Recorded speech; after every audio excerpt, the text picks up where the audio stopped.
Hello बच्चों, last class में हमने देखा था कि वेक्टर क्वांटिटीज़ क्या होती हैं, उनको रिप्रेजेंट कैसे किया जाता है, कितने टाइप्स की होती हैं और उसमें सबसे इंपॉर्टेंट था यूनिट वेक्टर। अब हमें ऑपरेशंस ऑन वेक्टर पढ़ना है, जैसे वेक्टर का एडिशन, वेक्टर का सब्ट्रैक्शन, वेक्टर का मल्टीप्लिकेशन। तो सबसे पहले हम देखेंगे कि वेक्टर का एडिशन कैसे किया जाता है और फिर आगे के लेक्चर्स में हम देखेंगे कि वेक्टर का सब्ट्रैक्शन और मल्टीप्लिकेशन कैसे करते हैं। अब वेक्टर के एडिशन के हमारे पास दो मेथड हैं। पहला जो है वो ग्राफिकल मेथड है और दूसरा है एनालिटिकल मेथड। इस लेक्चर में हम सिर्फ और सिर्फ ग्राफिकल मेथड देखेंगे वेक्टर को ऐड करने के लिए, और आगे जो लेक्चर आएगा नेक्स्ट लेक्चर उसमें हम देखेंगे वेक्टर को ऐड करने के लिए एनालिटिकल मेथड का यूज हम कैसे करते हैं। तो हमारे पास जो ग्राफिकल मेथड है उसमें तीन टाइप के लॉ आते हैं। पहला है ट्रायंगल लॉ, दूसरा है पैरेललोग्राम लॉ और तीसरा है पॉलीगन लॉ। और जो नेक्स्ट लेक्चर में हम देखेंगे एनालिटिकल मेथड, उसमें भी दो लॉज आते हैं, ट्रायंगल लॉ और पैरेललोग्राम लॉ। तो इसके पहले कि हम वेक्टर का एडिशन स्टार्ट करें, हमें कुछ बेसिक पॉइंट्स जो हैं वो समझ लेना होगा। जैसे दो या दो से ज्यादा वेक्टर को हम तभी ऐड कर सकते हैं जब उन सभी वेक्टर का नेचर कैसा हो, सेम।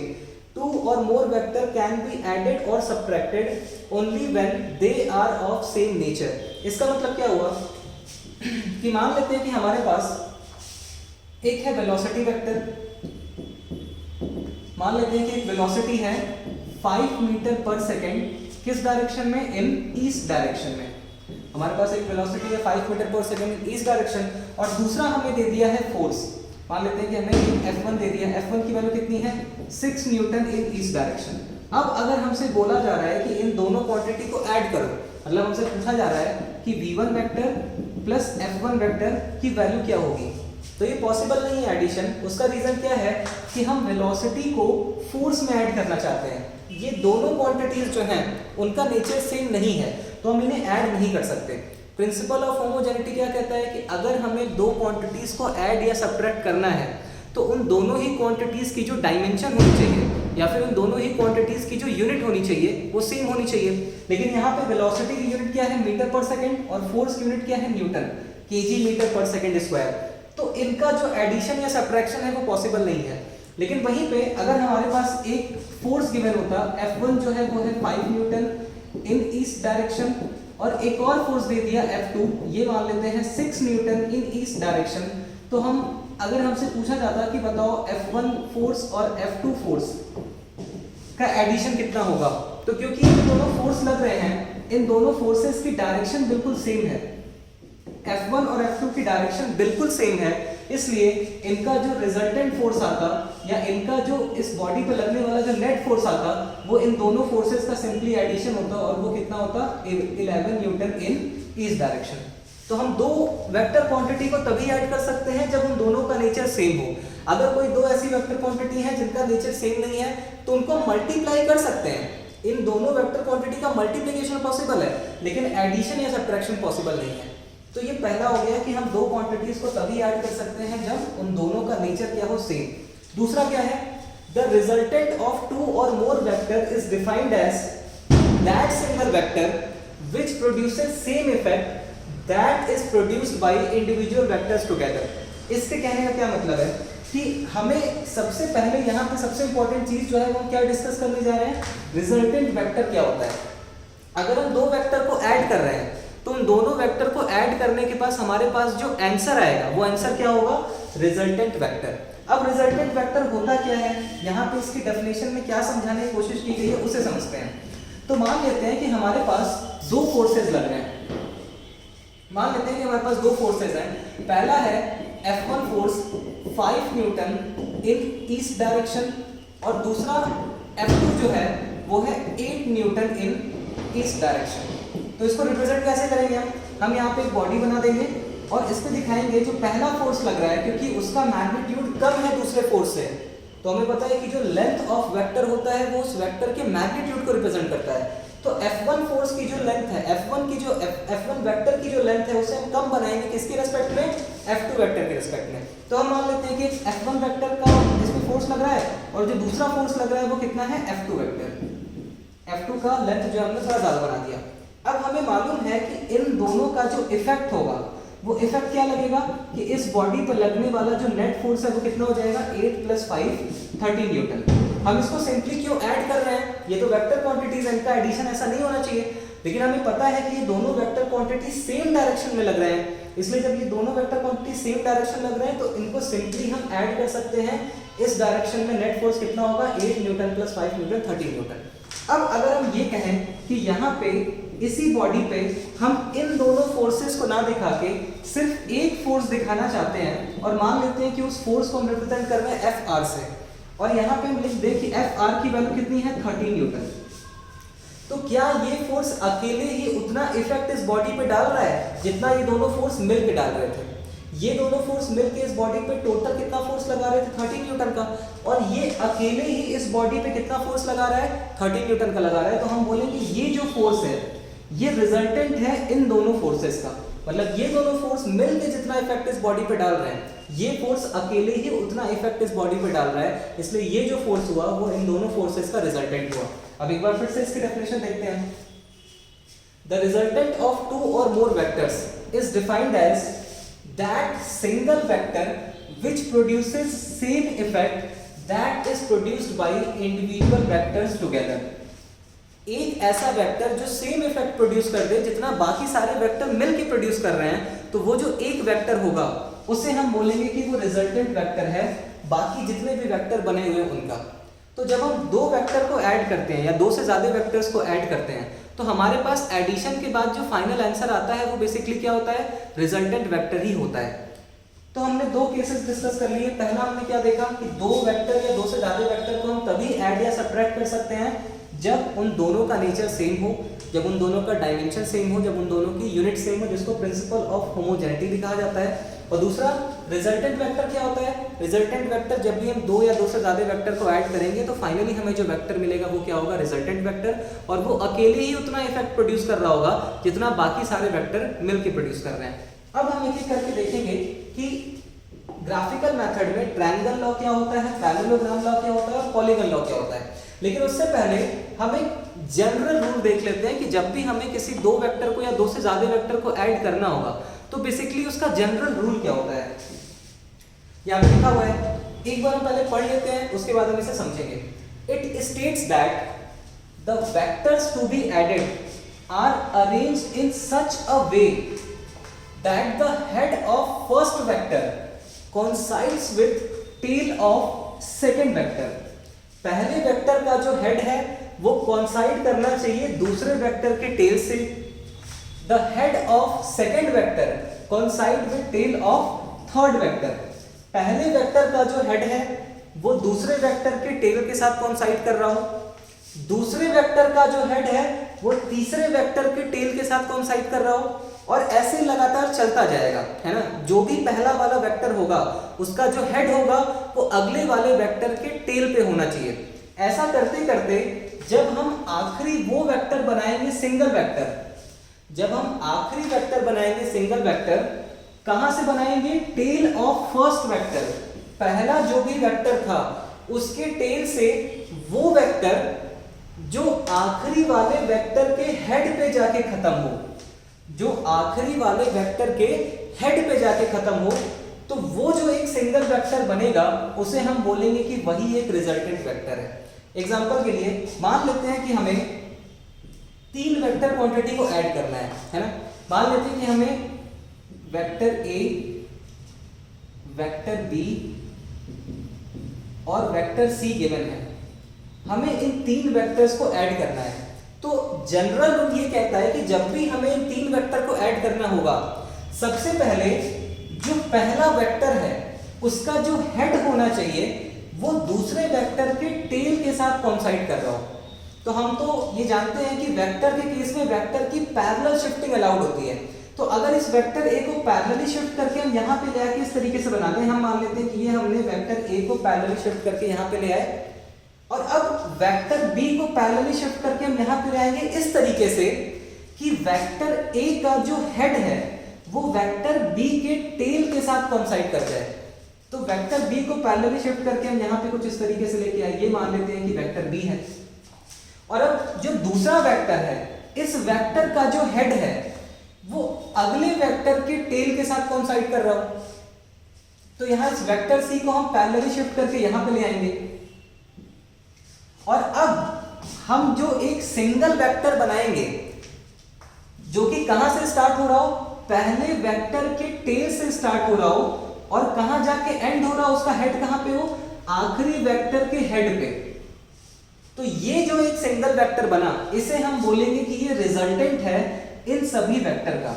मतलब हम बोल सकते हैं कि अगर हम vector A plus vector B plus vector C करें तो हमें रिजल्टेंट क्या मिलेगा, वेक्टर आर। एक बार फिर से डेफिनेशन पढ़ते हैं। It states that vectors to be added, जो भी वेक्टर हमें ऐड करना है उनको इस तरीके से अरेंज करना पड़ेगा in such a way that head of first vector coincide with the tail of second vector, the head of second vector coincide with the tail of third vector, and so on. Then the single vector drawn from the tail of first vector to the head of last vector represents their resultant vector. पहले vector के head से दूसरे vector का tail start हो, दूसरे vector के head से तीसरे वेक्टर का टेल स्टार्ट हो, और ऐसे हम लगातार जितने भी वेक्टर्स गिवन हैं उनको सेम ऑर्डर में ऐसे लगाते जाएंगे हेड टू टेल। और आखिरी जो हम वेक्टर बनाएंगे जो रिवर्स ऑर्डर में होगा, ये सारे सेम ऑर्डर में हैं, हम ये मान सकते हैं कि ये सब कैसे जा रहे हैं, ये सब जा रहे हैं एंटी क्लॉकवाइज। तो हमें अब जो वेक्टर लेना है वो किस तरीके से हो, क्लॉकवाइज। मतलब ये सभी सेम ऑर्डर में है और इनका रिजल्टेंट जो होगा, जो हम आखिरी वेक्टर बनाएंगे, वो अपोजिट ऑर्डर में होगा। तो जब भी हमें कई सारे वेक्टर को ऐड करना हो तो सभी वेक्टर को हेड टू टेल जोड़ते चले जाएंगे सेम ऑर्डर में। आखिरी वेक्टर जो हम बनाएंगे जो पहले वेक्टर के टेल से स्टार्ट होगा और आखिरी वेक्टर के हेड पे जाके खत्म होगा, वो इन तीनों वेक्टर का या कितने भी वेक्टर्स हो उनका एडिशन होगा, रिजल्टेंट वेक्टर। तो ये बेसिक लॉ है कि कैसे हमें दो या दो से ज्यादा वेक्टर्स को ऐड करना है। एग्जांपल के लिए हम मान लेते हैं कि हमारे पास ये पहला वेक्टर ए है, पहले वेक्टर के हेड से दूसरे वेक्टर का हमने टेल लगाया, वेक्टर बी बना दिया। दूसरे वेक्टर के हेड से हमने तीसरे वेक्टर का टेल लगाया, वेक्टर सी बना दिया। तीसरे वेक्टर के हेड से चौथा वेक्टर हमने टी बनाया, और ऐसे करके लास्ट में हमने बना दिया वेक्टर ई। तो ये जो सभी वेक्टर्स हैं वो सेम ऑर्डर में जुड़े हुए हैं, हेड टू टेल। पहले वेक्टर के हेड से दूसरे वेक्टर का टेल है, दूसरे वेक्टर के हेड से तीसरे वेक्टर का टेल है, तीसरे वेक्टर के हेड से चौथे वेक्टर का टेल है, चौथे वेक्टर के हेड से पांचवें वेक्टर का टेल है। तो अब यहाँ पे जो हम लास्ट वेक्टर बनाएंगे, जो जिसका टेल कहाँ पे हो, पहले वेक्टर के टेल पे, और हेड कहाँ पे हो, आखिरी वेक्टर के हेड पे, ये जो वेक्टर बनेगा वो इन सभी वेक्टर का रिजल्टेंट वेक्टर होगा। मतलब यहाँ पे लिख सकते हैं कि vector r is equals to vector a plus vector b plus vector c plus vector d plus vector e। वहीं पे अगर हमें कुछ इस तरीके से वेक्टर गिवन होता, मान लेते हैं यहाँ पे एक वेक्टर a है, ये है वेक्टर b, ये है वेक्टर c, और ये हमें दे दिया वेक्टर d। अब हमें पूछ रहा है कि बताओ vector a plus vector b plus vector c plus vector d किसके इक्वल होगा। तो रूल क्या कहता है कि जब भी वेक्टर्स सेम ऑर्डर में रहते हैं, मतलब हेड टू टेल, तो उनका रिजल्टेंट क्या होता है, पहले वेक्टर के टेल से आखिरी वेक्टर के हेड पे जो वेक्टर बनेगा वही रिजल्टेंट होगा इन सबका।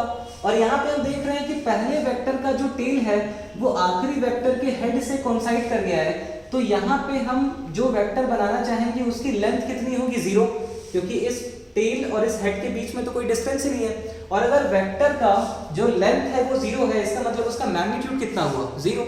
वेक्टर का जो लेंथ होता है वो उसके मैग्नीट्यूड को रिप्रेजेंट करता है, और यहाँ जो रिजल्टेंट वेक्टर बनाएंगे उसका लेंथ क्योंकि 0 होगा तो उसका मैग्नीट्यूड भी जो है वो 0 आएगा।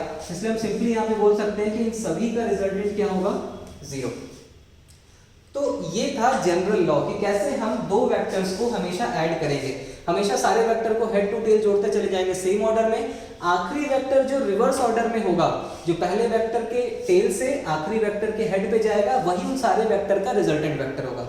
अब बस इसी जनरल रूल का यूज करके हमें 3 अलग अलग लॉ पढ़ने हैं, और वो तीनों लॉ क्या थे, एक था हमारे पास ट्रायंगल लॉ, एक था पैरेललोग्राम लॉ, और तीसरा जो है वो है पॉलीगन लॉ, जिसमें सेम जनरल रूल जो हमने अभी पढ़ा है उसका यूज होगा। तो सबसे पहले देखते हैं कि ट्रायंगल लॉ क्या होता है। इसकी स्टेटमेंट क्या है, it states that if two vectors acting on a particle at the same time, एक ही टाइम पे वेक्टर्स ऐड कर रहे हैं, तभी हम उनका रिजल्टेंट निकालेंगे। ऐसा नहीं कि एक वेक्टर ने एक्ट करना बंद कर दिया उसके बाद अगला वेक्टर एक्ट करना स्टार्ट किया तो उनका रिजल्टेंट हम इस केस में नहीं निकालते ऐसे।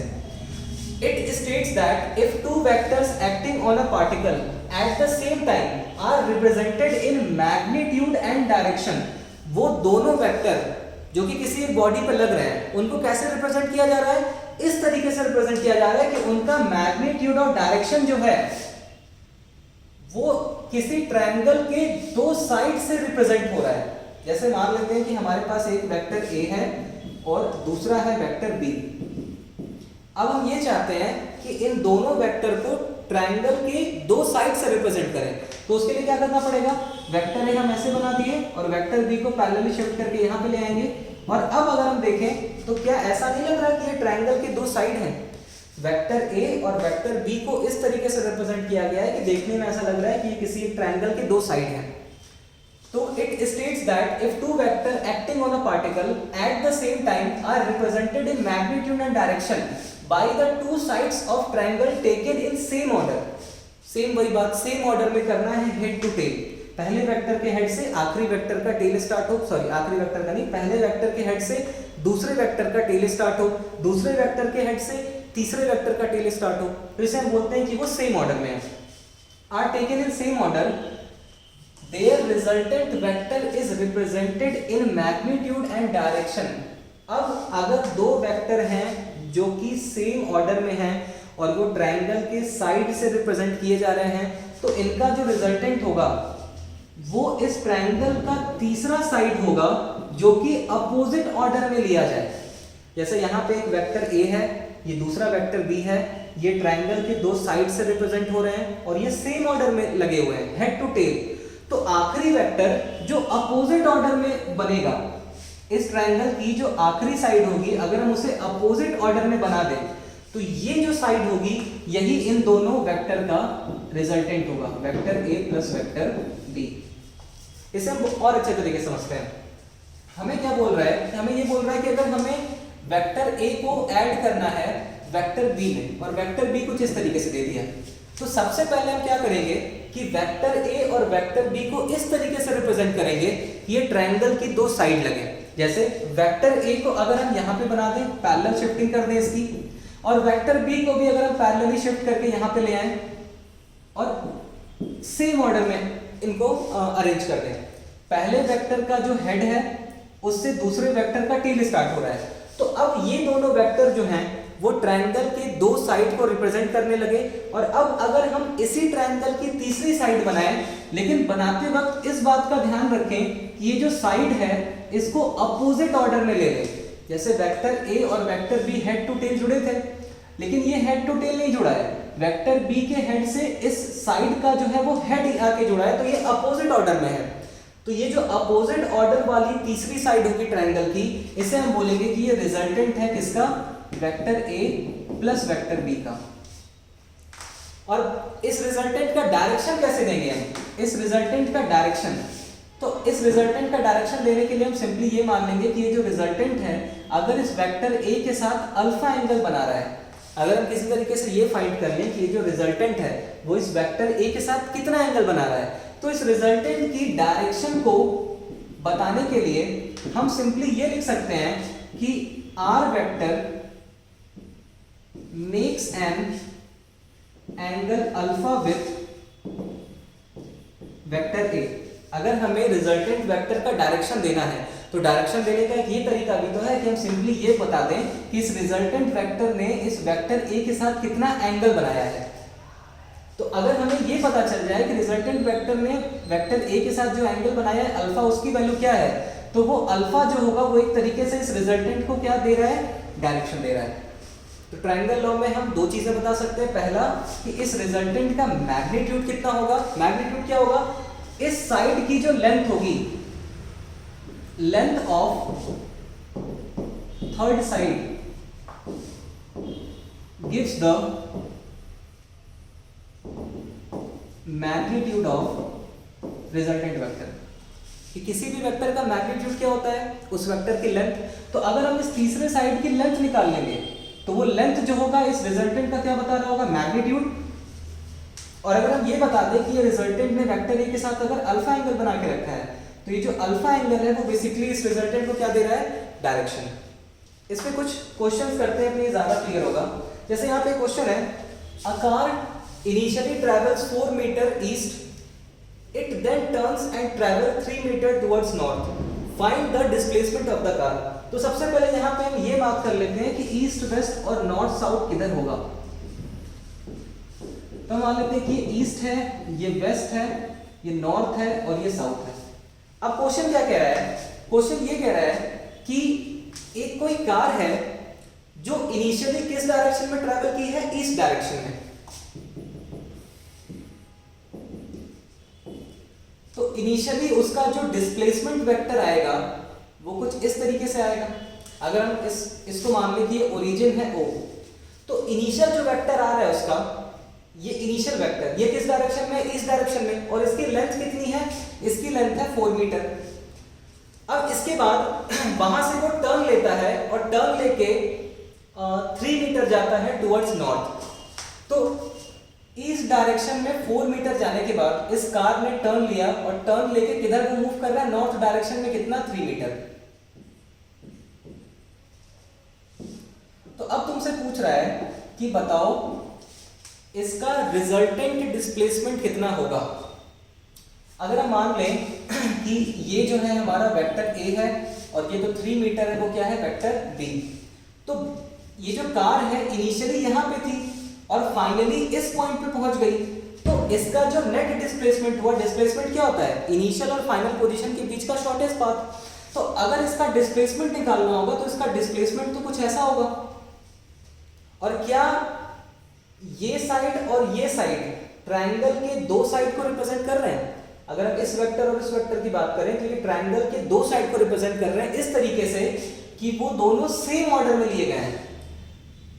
जबकि ये जो साइड है ये ट्रायंगल की थर्ड साइड है जो कि अपोजिट ऑर्डर में लिया गया है। ये दोनों सेम ऑर्डर में थे, हेड टू टेल जुड़े हुए हैं, जबकि ये जो ट्रायंगल की साइड है ये सेम ऑर्डर में नहीं है। तो इसी को हम क्या बोलते हैं, रिजल्टेंट। अगर हमारे पास दो वेक्टर्स हैं, वेक्टर A और वेक्टर B, इस तरीके से कि वो हेड टू टेल जुड़े हैं और ये ट्रायंगल के दो साइड को रिप्रेजेंट कर रहा है, तो अगर ये सेम ऑर्डर में है, हेड टू टेल जुड़े हैं, तो इस ट्रायंगल की तीसरी साइड जो कि अपोजिट ऑर्डर में होगी वो क्या रिप्रेजेंट कर रही होगी, इसका रिजल्टेंट वेक्टर। तो ऐसे ही यहाँ पे इसका पहला डिस्प्लेसमेंट कितना हुआ है, 4 मीटर इस डायरेक्शन में, और फिर यहाँ से दूसरा डिस्प्लेसमेंट कितना है, 3 मीटर नॉर्थ डायरेक्शन में। अब हमें इसका ओवरऑल डिस्प्लेसमेंट वेक्टर बताना है। तो क्या यहाँ पे ये लिख सकते हैं कि जो रिजल्टेंट है वो vector A plus vector B के इक्वल होगा। इस वेक्टर A और इस वेक्टर B का जो रिजल्टेंट होगा वही इसका डिस्प्लेसमेंट वेक्टर होगा। अब इस डिस्प्लेसमेंट वेक्टर का मैग्नीट्यूड निकालने के लिए यहाँ पे हम पाइथागोरस थ्योरम का यूज कर सकते हैं, क्योंकि ये एंगल कितना है, 90 डिग्री। अब पाइथागोरस थ्योरम क्या कहता है कि हाइपोटेनस का square is equals to perpendicular का स्क्वायर प्लस बेस का स्क्वायर। यहाँ हमें हाइपोटेनस की वैल्यू निकालनी है। ये जो वेक्टर r है इसके मैग्नीट्यूड को मान लेते हैं कितना है, r। यहाँ से यहाँ तक की लेंथ को मान लेते हैं कि r है। तो r का square is equals to perpendicular का स्क्वायर। तो परपेंडिकुलर मान लेते हैं कि इस ट्रायंगल के लिए परपेंडिकुलर जो है वो 4 मीटर है, तो 4 का स्क्वायर प्लस बेस कितना है, 3 का स्क्वायर। तो r square is equals to 4 square plus 3 square 16 plus 9, r square उधर जाएगा, अंडर रूट हो जाएगा, r इज इक्वल्स टू 25। तो r इज इक्वल्स टू कितना आ गया, 5 मीटर। मतलब हमें ये पता चल गया कि ये जो इसकी डिस्प्लेसमेंट है इसका मैग्नीट्यूड कितना है, 5 मीटर। पर अभी हमें इस डिस्प्लेसमेंट का डायरेक्शन भी बताना होगा। तो डायरेक्शन बताने का बहुत तरीका है हमारे पास। या तो हम ये बता दें कि ये जो डिस्प्लेसमेंट वेक्टर है इसने वेक्टर A के साथ कितना एंगल बना के रखा है, या तो हम ये भी बता सकते हैं कि इस रिजल्टेंट वेक्टर ने x एक्सिस के साथ कितना एंगल बना के रखा है।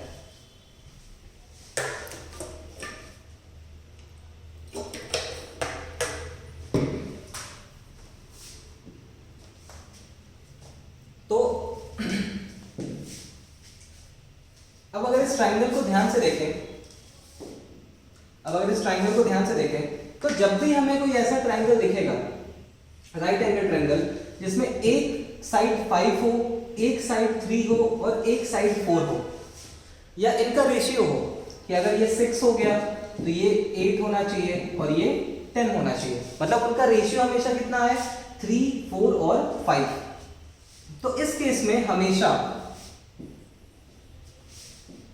जब भी हमारे पास एक ट्रायंगल हमें मिलेगा, ये 5 है, ये 4 है, ये 3 है, ये कुछ भी हो सकता है, मीटर हो सकता है, सेंटीमीटर हो सकता है, मिलीमीटर हो सकता है, तो हमेशा ये जो बड़ी वाली साइड होगी, यहाँ पे बड़ी वाली साइड को 4 से रिप्रेजेंट कर देते हैं, हमेशा जो बड़ी वाली साइड होगी, इस बड़ी वाली साइड के अपोजिट का जो एंगल होगा ये आएगा 53 डिग्री, और ये जो छोटी साइड है मतलब 3 मीटर, इसके अपोजिट का जो एंगल होगा वो कितना होगा 37 डिग्री। तो इस ट्रायंगल में देखें ये 3 मीटर है, ये 4 मीटर है, तो 3 मीटर के सामने वाली जो साइड होती है या एंगल होता है, ये एंगल कितना होता है 37 डिग्री। जब भी ऐसा ट्रायंगल बनेगा, ये बहुत इंपॉर्टेंट ट्रायंगल है, बहुत जगह पे इसका यूज होगा, हर क्वेश्चंस में ऑलमोस्ट जब भी आप न्यूटन्स लॉ का यूज करेंगे तो परेशान करने के लिए यही वाला ट्रायंगल देगा, क्योंकि जनरली sin 37 sin 53 जो होता है वो स्टैंडर्ड एंगल्स में नहीं माना जाता, तो इनकी वैल्यू जो होती है बच्चों को याद नहीं रहती।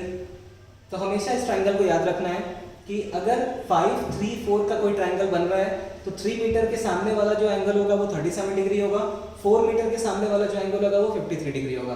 तो यहाँ पे 3 मीटर के सामने वाला ये जो एंगल है ये कितना है 37 डिग्री।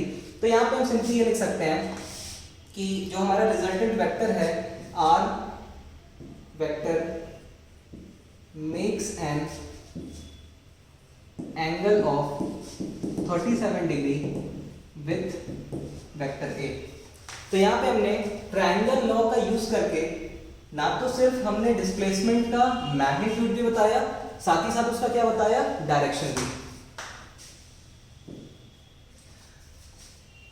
ट्रायंगल लॉ क्या कहता है कि अगर दो वेक्टर सेम ऑर्डर में लिए जाएं इस तरीके से कि वो ट्रायंगल के साइड को रिप्रेजेंट करें, तो जो आखिरी वेक्टर होगा अपोजिट ऑर्डर में जो ट्रायंगल के थर्ड साइड को रिप्रेजेंट कर रहा होगा वही क्या होगा इन दोनों वेक्टर का रिजल्टेंट वेक्टर। अब अगला क्वेश्चन देखते हैं। अगला क्वेश्चन कह रहा है a boat is sailing with velocity of 10 metre per second in east direction and water current is flowing at 8 metre per second in north direction. Find the resultant velocity of the boat. तो यहाँ पे काम करते हैं, ये जो 10 metre per second given है इसको हम 6 मीटर पर सेकंड कर देते हैं। एक बोट है जो 6 मीटर पर सेकंड से ईस्ट डायरेक्शन में जा रही है और वाटर की जो करंट है वो 8 मीटर पर सेकंड से नॉर्थ डायरेक्शन में जा रही है। Find the resultant velocity of the boat. तो सबसे पहले हम ये डिसाइड कर लेते हैं कि ईस्ट वेस्ट नॉर्थ साउथ किधर होगा। तो हम मान लेते हैं कि हमारे पास 4 डायरेक्शंस हैं जिसमें रिवर जो है वो किस साइड फ्लो कर रही है नॉर्थ डायरेक्शन में, तो इसको मान लेते हैं कि ये नॉर्थ है और इसको मान लेते हैं कि ये जो है ये ईस्ट है, ये साउथ हो गया और ये हो गया वेस्ट। तो रिवर जो है वो नॉर्थ डायरेक्शन में फ्लो कर रही है।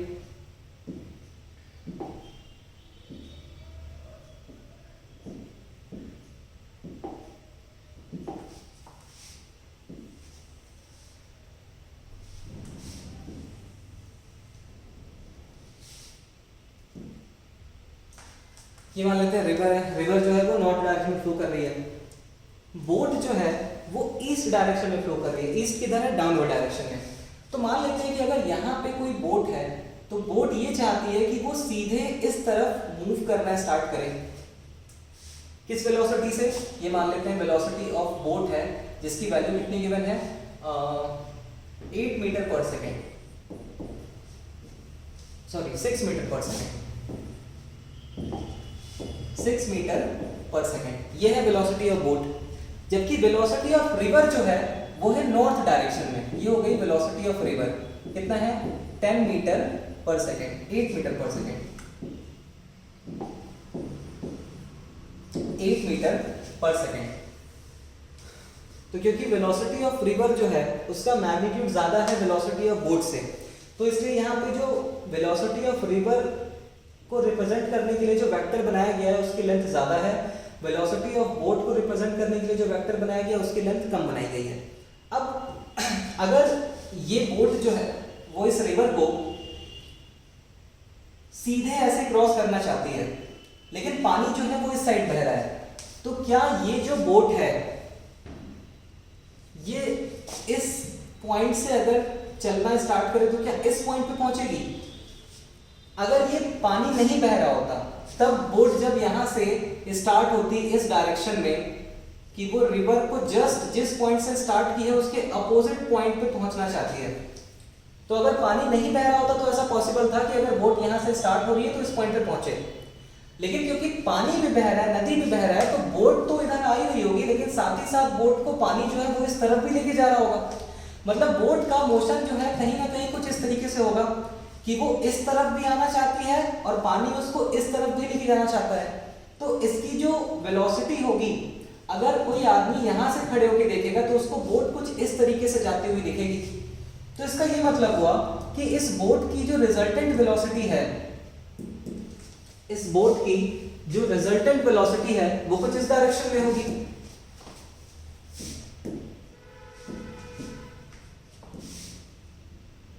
तो ये जो रिजल्टेंट वेलोसिटी आएगी इसकी, मान लेते हैं कि ये velocity of river, velocity of water मान लेते हैं इसे VW 8 मीटर पर सेकेंड। तो जो रिजल्टेंट वेलोसिटी आएगी बोट की, हमें वो निकालना है। और ये भी क्लियर दिख रहा है कि रिजल्टेंट वेलोसिटी कुछ इस डायरेक्शन में आनी चाहिए। तो अब हम क्या करेंगे कि अब हम यहाँ पे लगाएंगे ट्रायंगल लॉ। हमें पता है कि बोट के पास दो वेलोसिटी है, एक जो उसको खुद की मोशन की वजह से मिल रही है और दूसरा जो वाटर का करंट है उसको इस तरफ बहा के ले जाना चाहता है। तो बोट की जो वेलोसिटी होगी वो इन दोनों वेलोसिटी के एडिशन से बनेगी और वो जो रिजल्टेंट वेलोसिटी होगी वो कुछ इस तरीके से आएगी। अब इस रिजल्टेंट वेलोसिटी का मैग्नीट्यूड कितना होगा और डायरेक्शन कितना होगा, ये निकालने के लिए हम ट्रायंगल लॉ ऑफ एडिशन को लगाएंगे। ट्रायंगल लॉ ऑफ एडिशन ये कहता है कि अगर हम दो वेक्टर को इस तरीके से लें कि जो दोनों वेक्टर्स हैं वो ट्रायंगल के साइड से रिप्रेजेंट हो इस तरीके से कि वो सेम ऑर्डर में लिए जाएं। जैसे अगर हम वेलोसिटी ऑफ वाटर को, वेलोसिटी ऑफ वाटर करंट को, या जो भी ये वेक्टर है उसको अगर हम पैरेलली शिफ्ट करके यहाँ पे ले आए, इसे हमने मान लिया कि ये वेलोसिटी ऑफ वाटर है, और ये जो वेलोसिटी ऑफ बोट है इसको पैरेलली शिफ्ट करके अगर हम यहाँ पे ले आए तो क्या अब ये दोनों वेक्टर जो हैं वो ऐसा नहीं लग रहा कि ट्रायंगल के दो साइड्स हैं और इस तरीके से रिप्रेजेंट किए गए हैं कि ये दोनों जो है वो सेम ऑर्डर में है। वेलोसिटी ऑफ वाटर और वेलोसिटी ऑफ बोट ट्रायंगल के दो साइड लग रहे हैं और इस तरीके से कि वो सेम ऑर्डर में है। तो इनका रिजल्टेंट क्या होगा, इस ट्रायंगल का वो तीसरा साइड जो अपोजिट ऑर्डर में लिया जाए, और यही रिजल्टेंट वेक्टर हमको निकालना है जो इस बोट का रिजल्टेंट वेलोसिटी होगा। तो वेलोसिटी निकालने के लिए क्या करेंगे, फिर से हम देख रहे हैं कि यहाँ पे एंगल कितना बन रहा है 90 डिग्री। वेलोसिटी ऑफ वाटर कितना गिवन है, वेलोसिटी ऑफ वाटर गिवन है 8 मीटर पर सेकेंड। वेलोसिटी ऑफ रिवर कितना गिवन है, वेलोसिटी ऑफ वाटर 6 मीटर पर सेकेंड है, और वेलोसिटी ऑफ बोट 6 मीटर पर सेकेंड है। वेलोसिटी ऑफ वाटर जो है वो 8 मीटर पर सेकेंड है। तो यहाँ पे फिर से अगर हमको इसका मैग्नीट्यूड निकालना है रिजल्टेंट वेलोसिटी का, तो इस रिजल्टेंट वेलोसिटी का मैग्नीट्यूड कैसे निकलेगा, सेम वही पाइथागोरस थ्योरम यूज करेंगे। हाइपोटेनस का square is equals to perpendicular का स्क्वायर प्लस बेस का स्क्वायर। अब हम ये मान ले कि यहाँ से यहाँ तक की जो लेंथ है, यहाँ से यहाँ तक की जो लेंथ है वो कितनी है, VR ही है।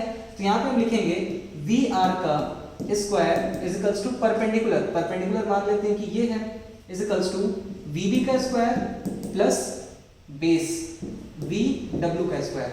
VB की वैल्यू कितनी है, VB की वैल्यू है 6 का स्क्वायर प्लस VW की वैल्यू कितनी है 8 का स्क्वायर। 6 का स्क्वायर 36 प्लस 8 स्क्वायर कितना हो जाएगा 64। तो VR square is equals to आ जाएगा 100, VR हो जाएगा √100, कितना आ गया 10 मीटर पर सेकेंड। तो ये रिजल्टेंट वेलोसिटी आ गई बोट की कि अगर बोट इस डायरेक्शन में जा रही है 6 मीटर पर सेकेंड से और वाटर का करंट नॉर्थ डायरेक्शन में है 8 मीटर पर सेकेंड से, तो जो बोट की रिजल्टेंट वेलोसिटी होगी वो कुछ इस डायरेक्शन में आएगी और इस रिजल्टेंट वेलोसिटी का मैग्नीट्यूड कितना होगा 10 मीटर पर सेकेंड। तो हमने रिजल्टेंट वेलोसिटी का मैग्नीट्यूड तो बता दिया, अब हमें क्या बताना है इसका डायरेक्शन। तो अगर हम ध्यान से देखें इस ट्रायंगल को, तो ये जो ट्रायंगल है ये फिर से जो हमने लास्ट ट्रायंगल को डिस्कस किया है वही है। अगर हम इन सभी जो भी के जितने भी साइड्स आए अगर उसको 2 से डिवाइड कर दें तो 8 को 2 से डिवाइड करेंगे तो 4 आ जाएगा, 6 को 2 से डिवाइड करेंगे तो 3 आएगा, और 10 को 2 से डिवाइड करेंगे तो 5 आ जाएगा। तो ये फिर से वही ट्रायंगल बन गया 3, 4 और 5 का।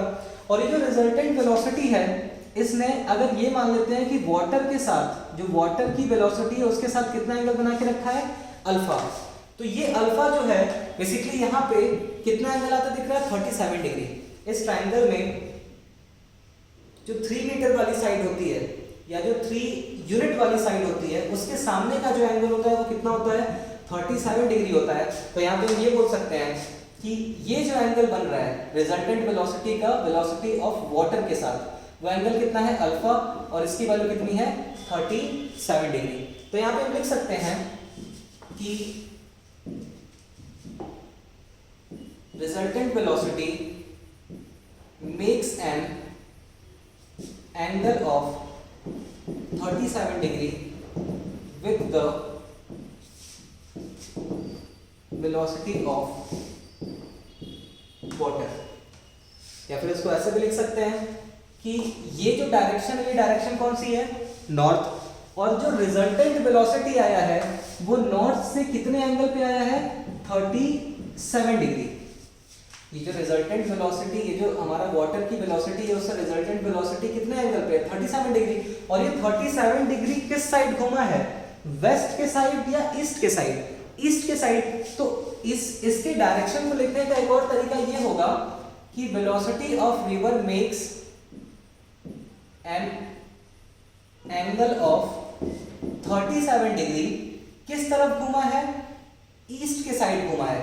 यहां से किस तरफ घुमा है, ईस्ट के साइड। तो यहां लिखेंगे ईस्ट ऑफ, और किधर से ईस्ट के साइड घुमा है, नॉर्थ के साइड से। तो हम लिख देंगे ईस्ट ऑफ नॉर्थ। तो इसके किसी भी वेक्टर को डायरेक्शन देने के कई सारे तरीके हो सकते हैं। यहां पर हमने क्या यूज किया कि जो रिजल्टेंट वेलोसिटी है वो कितना एंगल बना रहा है, 37 डिग्री बना रहा है। कहां से बना रहा है, वेलोसिटी ऑफ वाटर से। तो क्योंकि वेलोसिटी ऑफ वाटर का डायरेक्शन हमको गिवन था क्वेश्चन में, तो वेलोसिटी ऑफ वाटर के डायरेक्शन से अगर हम ये बता दें कि रिजल्टेंट वेलोसिटी ने कितना एंगल बना के रखा है, तो इसका मतलब हमने रिजल्टेंट वेलोसिटी का डायरेक्शन जो है वहां पे जस्टिफाई कर दिया। दूसरा तरीका क्या है कि हम ये बोल दें कि ये जो रिजल्टेंट वेलोसिटी है वो नॉर्थ से कितने एंगल पे घूमी है, 37 डिग्री, और किस तरफ घूमी है, ईस्ट के साइड। तो इसके डायरेक्शन को लिखने का दूसरा तरीका क्या होगा, resultant velocity makes an angle of 37 degree east of north. North से घूमी है, किस साइड घूमी है, ईस्ट के साइड घूमी है। तो ये था ट्रायंगल लॉ ऑफ एडिशन। अगला जो है वो है parallelogram law of addition. Triangle law और पैरेललोग्राम लॉ में बहुत ज्यादा अंतर नहीं है, दोनों ऑलमोस्ट एक ही चीज है, बस उनको दिखाने का तरीका थोड़ा डिफरेंट हो जाता है। पैरेललोग्राम में सेम वही जनरल रूल का अप्लाई होगा कि अगर हमारे पास दो वेक्टर हैं, वेक्टर ए और वेक्टर बी, और हम इन दोनों वेक्टर को ऐड करना चाहते हैं, तो हम इन दोनों वेक्टर को इस तरीके से अरेंज करेंगे कि ये दोनों वेक्टर एडजेसेंट साइड लगे, किसके, एक पैरेललोग्राम के। अगर हम वेक्टर ए और वेक्टर बी को पैरेलली शिफ्ट करके कुछ इस तरीके से अरेंज करते हैं, वेक्टर के केस में पैरेलल की शिफ्टिंग अलाउड होती है, वेक्टर की शिफ्टिंग अलाउड होती है पैरेलली। तो वेक्टर ए को पैरेलली शिफ्ट करके हम यहाँ पे ले आए, वेक्टर बी को पैरेलली शिफ्ट करके यहाँ पे ले आए। अब ऐसा लग रहा है कि ये वेक्टर ए और वेक्टर बी जो है वो किसी एक पैरेललोग्राम के एडजेसेंट साइड्स हैं। कैसे, यहां से अगर हम ए के पैरेलल और इक्वल एक लाइन बना दें, और ऐसे ही बी के पैरेलल और इक्वल एक लाइन बना दें, तो ये जो फिगर यहां पे बनेगा, ये फिगर कैसा होगा, एक पैरेललोग्राम। तो जो दो वेक्टर हमें ऐड करना था, उन दोनों वेक्टर को अरेंज करके हमने कुछ इस तरीके से बना दिया कि दोनों वेक्टर के जो टेल हैं, दोनों वेक्टर का जो टेल है वो कोइंसाइड करे एक के ऊपर एक, और इस तरीके से कि दोनों वेक्टर जो हो वो एडजेसेंट साइड्स ऑफ पैरेललोग्राम हो जाए। तो अब इस पैरेललोग्राम का जो डायगोनल होगा, कौन सा डायगोनल, पैरेललोग्राम के यहाँ पे दो डायगोनल पॉसिबल है, एक हम यहाँ से भी बना सकते हैं और एक हम यहाँ से भी बना सकते हैं। तो हमें पैरेललोग्राम का वो डायगोनल बनाना है जो इन दोनों वेक्टर के टेल से स्टार्ट हो रहा हो। तो ये जो डायगोनल बनेगा ये होगा इन दोनों वेक्टर का रिजल्टेंट। अगर हमारे पास दो वेक्टर है, वेक्टर ए और वेक्टर बी, और हम ये चाहते हैं कि vector A plus vector B करने पे जो भी आ रहा हो रिजल्टेंट, इन वेक्टर ए और वेक्टर बी का एडिशन करने पे जो भी आंसर आ रहा हो, उस आंसर को हमें रिप्रेजेंट करना है ग्राफिकली। तो तो एक तो ट्रायंगल लॉ था और दूसरा क्या है, पैरेललोग्राम लॉ। पैरेललोग्राम में क्या करेंगे कि वेक्टर ए और वेक्टर बी को पैरेलली शिफ्ट करके इस तरीके से अरेंज करेंगे कि वो दोनों एक पैरेललोग्राम के एडजेसेंट साइड लगे। तो वेक्टर ए और वेक्टर बी जिस भी पैरेललोग्राम के एडजेसेंट साइड होंगे, उस पैरेललोग्राम का जो डायगोनल होगा वो रिप्रेजेंट करेगा vector A plus vector B. बस ये ध्यान रखना है कि डायगोनल हम हमेशा उसी पॉइंट से बनाएंगे जहां पे वेक्टर ए और वेक्टर बी का टेल कोइंसाइड कर रहा हो। अब एक बार इसकी डेफिनेशन पढ़ लेते हैं। तो यहां पे लिखा हुआ है कि it states that if two vectors acting on a particle at the same time are represented in magnitude and direction by two adjacent sides of the parallelogram drawn from a point, किसी एक ही point से draw किए गए हो, then resultant vector is represented in magnitude and direction by the diagonal of parallelogram drawn from the same point। कि जिस point से दोनों वेक्टर को हमने ड्रॉ किया है, जिस पॉइंट से हमने दोनों वेक्टर को ड्रॉ किया है, उसी पॉइंट से पैरेललोग्राम के अगर डायगोनल को ड्रॉ करेंगे तो ये जो डायगोनल होगा वो इन दोनों वेक्टर का क्या बता रहा होगा, रिजल्टेंट। सेम वही जनरल फॉर्मूला। तो अब यहां पे अगर हम एक क्वेश्चन सॉल्व करें पैरेललोग्राम लॉ ऑफ एडिशन पे, to forces F1 is equals to 10 Newton I cap, F2 is equals to 10 Newton J cap are acting on a body. Find the magnitude and direction of the resultant force। तो हमें पता है कि I cap क्या है, I cap है unit vector along x direction.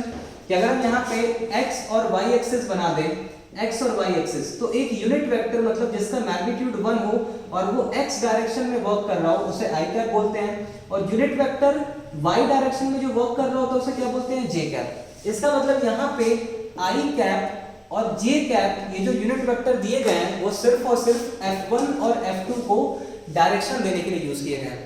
तो हमारे पास दो फोर्सेस हैं, एक फोर्स जो लग रहा है F1 वो किस डायरेक्शन लग रहा है, I डायरेक्शन में। तो यहाँ पे मान लेते हैं कि ये पहला फोर्स हो गया F1 जिसकी वैल्यू कितनी है 10 न्यूटन, किस डायरेक्शन में लग रहा है, x डायरेक्शन में। जो दूसरा फोर्स है वो कितना है 10 न्यूटन J कैप मतलब y डायरेक्शन में। तो हमारे पास एक दूसरा फोर्स है F2, उसकी भी वैल्यू कितनी है 10 न्यूटन और वो किस डायरेक्शन में लग रहा है, y डायरेक्शन में। तो अब हमें बताना है कि इन दोनों फोर्सेस का जो रिजल्टेंट होगा उसका मैग्नीट्यूड और डायरेक्शन क्या होगा। तो इसके लिए क्या करेंगे, ये जो दोनों वेक्टर हैं F1 और F2 उनको कुछ इस तरीके से रिप्रेजेंट करेंगे कि ये एडजेसेंट साइड्स लगे किसी पैरेललोग्राम के। तो पहले से ही इस तरीके से बने हुए हैं, यहाँ पे तो वेक्टर की शिफ्टिंग करने की भी जरूरत नहीं है। F1 और F2 इस तरीके से बने हुए हैं कि वो पहले से ही लग रहा है कि किसी पैरेललोग्राम की दो एडजेसेंट साइड है। तो यहाँ पे इस पैरेललोग्राम का डायगोनल जो कि उसी पॉइंट से बने जहां से इन दोनों वेक्टर का टेल बना हुआ है, ये जो डायगोनल होगा ये रिजल्टेंट वेक्टर हमें बताएगा। और यहाँ पे रिजल्टेंट वेक्टर क्या है, रिजल्टेंट फोर्स। F1 और F2 फोर्स का जो रिजल्टेंट आएगा उसे हम क्या बोल रहे हैं, रिजल्टेंट फोर्स, और इसको किससे रिप्रेजेंट कर रहे हैं, FR से। तो FR जो होगा वो simply F1 vector plus F2 vector के इक्वल होगा। इसका मैग्नीट्यूड कैसे निकालेंगे, तो अगर हम ध्यान से देखें तो ये जो एंगल बन रहा है ये कितना है 90 डिग्री, और यहां से यहां तक की लेंथ कितनी है 10 न्यूटन। वेक्टर का जो मैग्नीट्यूड होता है, वेक्टर का जो मैग्नीट्यूड होता है वो उस वेक्टर के लेंथ को रिप्रेजेंट करता है। तो अगर यहां से यहां तक इसका मैग्नीट्यूड 10 न्यूटन है, इसका मतलब यहां से यहां तक की लेंथ को भी हम क्या मान सकते हैं, 10 न्यूटन। कुछ ऐसा लिख देंगे ना कि 1 centimetre is equals to 1 newton. तो अगर 1 सेंटीमीटर 1 न्यूटन के बराबर है तो 10 सेंटीमीटर 10 न्यूटन के बराबर होगा। इसका मतलब यहाँ से यहाँ तक की लेंथ को हम सिंपली बोल सकते हैं कि कितनी है, 10 न्यूटन ही है ना। न्यूटन जो है वो भले फोर्स की यूनिट है, लेकिन अगर हमें यहाँ से यहाँ इस वेक्टर का मैग्नीट्यूड पुट करना है, अगर हमें यहाँ से यहाँ इस वेक्टर का मैग्नीट्यूड पुट करना है जो कि बेसिकली इसके लेंथ को ही रिप्रेजेंट कर रहा है, तो हम इसके मैग्नीट्यूड को क्या बोलेंगे, कितना है 10 न्यूटन। तो हमें पता है कि पाइथागोरस थ्योरम क्या होता है, हाइपोटेनस का square is equals to perpendicular का स्क्वायर प्लस बेस का स्क्वायर। यहाँ पे हाइपोटेनस क्या है, FR, तो FR का square is equals to perpendicular का स्क्वायर। परपेंडिकुलर क्या है यहाँ पे, अगर हम ध्यान से देखें तो यहाँ पे ये जो वेक्टर है इसकी पैरेलल शिफ्टिंग अलाउड है। तो इस वेक्टर को पैरेलल शिफ्ट करके अगर हम यहाँ पे ले आए तो यही तो परपेंडिकुलर होगा।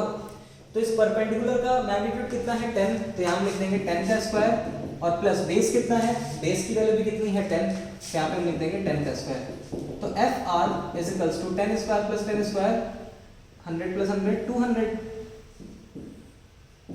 तो यहाँ से एफ आर कितना आ जाएगा अंडर रूट 200, जिसकी वैल्यू क्या हो जाएगी 10 रूट 2 न्यूटन। तो हमें जो रिजल्टेंट फोर्स है उसका मैग्नीट्यूड पता चल गया, इस रिजल्टेंट फोर्स का मैग्नीट्यूड पता चल गया। अब हमें क्या निकालना है, इसका डायरेक्शन। तो यहाँ पे अगर हम इस ट्राइंगल की नेमिंग करते हैं ओ, इसे ए बोल देते हैं और इसे बी बोल देते हैं। तो in triangle O A B अगर हम ये मान लें कि ये जो रिजल्टेंट फोर्स है इसने F1 के साथ कितना एंगल बना के रखा है, थीटा। जो F1 जो रिजल्टेंट फोर्स है उसने F1 फोर्स के साथ कितना एंगल बना के रखा है, थीटा एंगल बना के रखा है। तो इस ट्राइंगल OAB में अगर हम tan थीटा का यूज करें तो tan थीटा क्या होता है, परपेंडिकुलर अपॉन बेस। तो इस ट्राइंगल में परपेंडिकुलर क्या है AB और बेस क्या होगा OB। इस ट्राइंगल को ध्यान से देखें तो इस ट्राइंगल में इस एंगल थीटा के लिए परपेंडिकुलर AB है और बेस क्या है OB। AB की वैल्यू कितनी है 10, पैरेलल शिफ्टिंग करेंगे अगर ये 10 है तो ये भी 10 होगा, और OB कितना है, OB भी है 10, 10 बाई 10 कितना हो गया 1, और tan थीटा में 1 किस एंगल के लिए आता है 45 डिग्री के लिए, इसका मतलब थीटा की वैल्यू कितनी हो गई 45।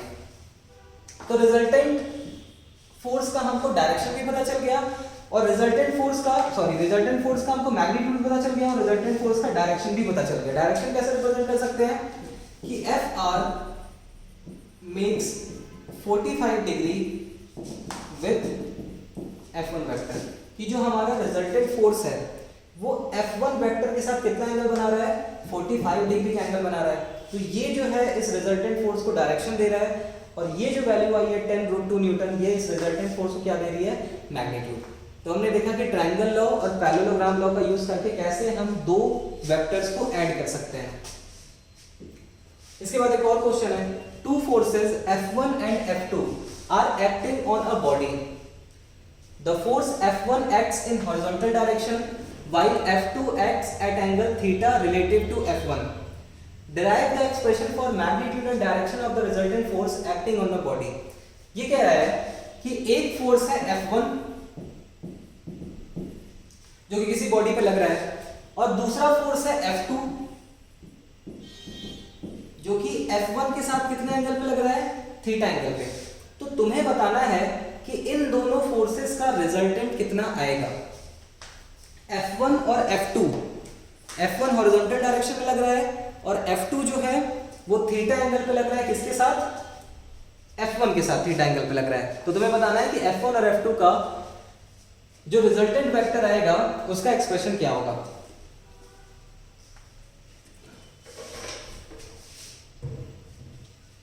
तो यहां पे हम ट्रायंगल लॉ भी अप्लाई कर सकते हैं और पैरेललोग्राम लॉ भी अप्लाई कर सकते हैं। तो हम यहां पे पैरेललोग्राम अप्लाई करते हैं। अगर हम यहां पे एक पैरेललोग्राम कंप्लीट करें तो इस पैरेललोग्राम के दो एडजेसेंट साइड हो गए F1 और F2। तो इनका ये जो डायगोनल बनेगा, ये डायगोनल तुम्हें क्या रिप्रेजेंट करेगा, रिजल्टेंट फोर्स। ये जो डायगोनल होगा ये क्या रिप्रेजेंट करेगा, रिजल्टेंट फोर्स। इसी रिजल्टेंट फोर्स की वैल्यू हमें निकालनी है, इसका मैग्नीट्यूड भी निकालना है और इसका डायरेक्शन भी। तो सबसे पहले ये समझते हैं कि ये जो रिजल्टेंट फोर्स है इसका मैग्नीट्यूड क्या होगा। अगर हमने किसी एक वेक्टर को बना दिया तो उस वेक्टर की जो लेंथ होगी वही उस वेक्टर का मैग्नीट्यूड होगा। जैसे यहां से यहां पे जो वेक्टर F1 हमने बनाया है इसका मैग्नीट्यूड कितना होगा, इस वेक्टर की जो भी लेंथ होगी इस वेक्टर का मैग्नीट्यूड कितना होगा, जितना भी इस वेक्टर की लेंथ होगी। तो वैसे ही जो रिजल्टेंट वेक्टर हमने बनाया है, अगर हम चाहते हैं कि हम इस रिजल्टेंट वेक्टर का मैग्नीट्यूड फाइंड करें तो जो भी इस वेक्टर की लेंथ होगी वही इस वेक्टर का क्या होगा, मैग्नीट्यूड। तो बेसिकली हमें इस वेक्टर की सिर्फ लेंथ ही फाइंड करनी है, हमें पता चल जाएगा कि इस वेक्टर का मैग्नीट्यूड कितना होगा। तो अगर हम इस वेक्टर को थोड़ा और आगे एक्सटेंड करें, इस वेक्टर को एक्सटेंड नहीं कर रहे हैं, इस वेक्टर के अलाउंग जो लाइन है हम उसको एक्सटेंड कर रहे हैं और इस पॉइंट से अगर हम एक परपेंडिकुलर ड्रॉ करें तो अगर ये जो वेक्टर है ये F2 है, तो अगर हम इसको पैरेलली शिफ्ट करके यहां ले आएंगे तो यही F2 यहां पे भी बनेगा। ये भी तो हमारा F2 ही हुआ, पैरेललोग्राम था, ये पैरेलली शिफ्ट करके यहाँ पे आएंगे तो पैरेललोग्राम का अगर ये साइड है तो पैरेलली शिफ्ट करके यहाँ ले आएंगे तो वो जस्ट दूसरे साइड पे आएगा, अपोजिट साइड पे। तो ये हमारा F2 वेक्टर हो गया। अगर ये एंगल थीटा है जो कि किसके किसके बीच में है, F1 और F2 के बीच में, तो एंगल बिटवीन वेक्टर जब हेड टू टेल जुड़े होते हैं तो ये बनता है।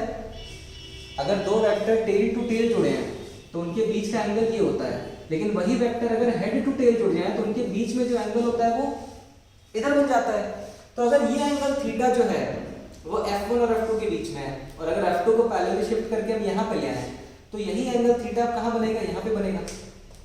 अब अगर हम यहाँ पे नेमिंग कर दें, इस पॉइंट को हम बोल देते हैं कि ये पॉइंट O है, ये A है, ये B और इसे मान लेते हैं कि ये है C। तो इन ट्रायंगल ABC, अगर हम ABC ट्रायंगल में देखें तो साइन थीटा की वैल्यू क्या आएगी, इन ट्रायंगल ABC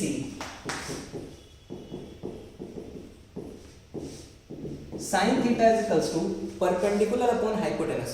तो sine theta is equals to perpendicular कितना है BC अपॉन हाइपोटेनस कितना है AC। Sine theta is equals to perpendicular upon hypotenuse, perpendicular है BC और ये हाइपोटेनस कितना हो गया AC।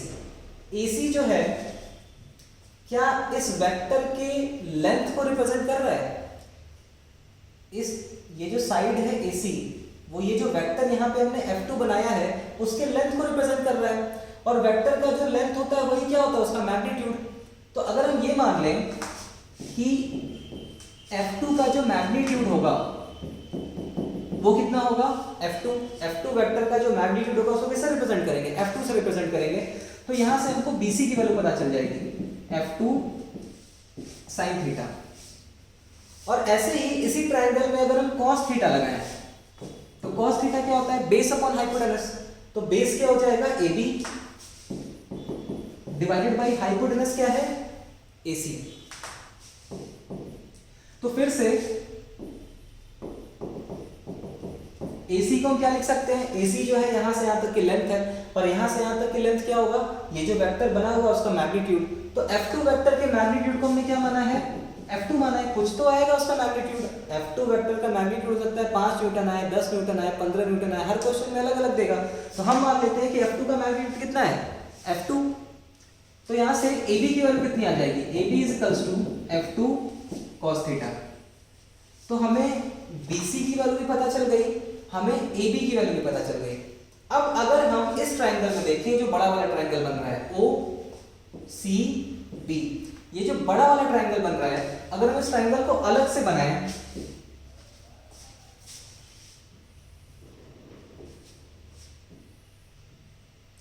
तो ये पॉइंट था A, ये B और ये C। ये एंगल कितना है 90 और ये क्या था, ये था रिजल्टेंट फोर्स। यहां से यहां तक क्या था F1 वेक्टर, जिसका मैग्नीट्यूड हम F1 ही मान लेते हैं। ये जो वेक्टर है F2 का मैग्नीट्यूड हमने F2 वेक्टर का मैग्नीट्यूड हमने F2 माना है, तो F1 वेक्टर का मैग्नीट्यूड हम मान लेंगे,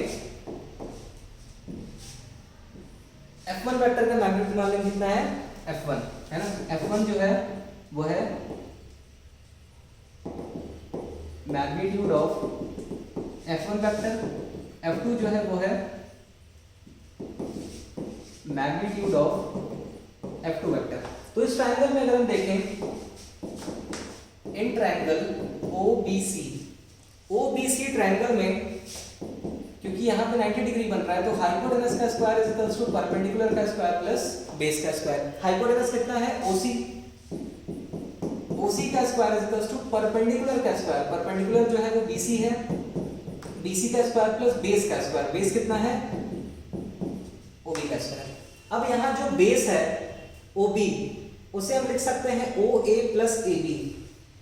यहाँ पे इस डायग्राम को फिर से देखें तो ये जो बेस हमें दिख रहा है OB, इसको क्या लिखा जा सकता है OA प्लस AB। तो OC square is equals to BC square plus OA plus AB का होल स्क्वायर। और यहाँ पे हम a प्लस बी का होल स्क्वायर लगा देंगे, a square plus B square plus 2ab, तो आ जाएगा OC square is equals to BC square plus इसमें लगाएंगे a प्लस बी का whole square, OA square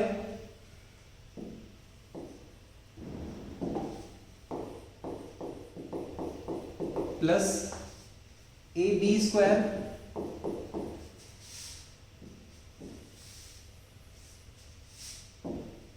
plus 2 times of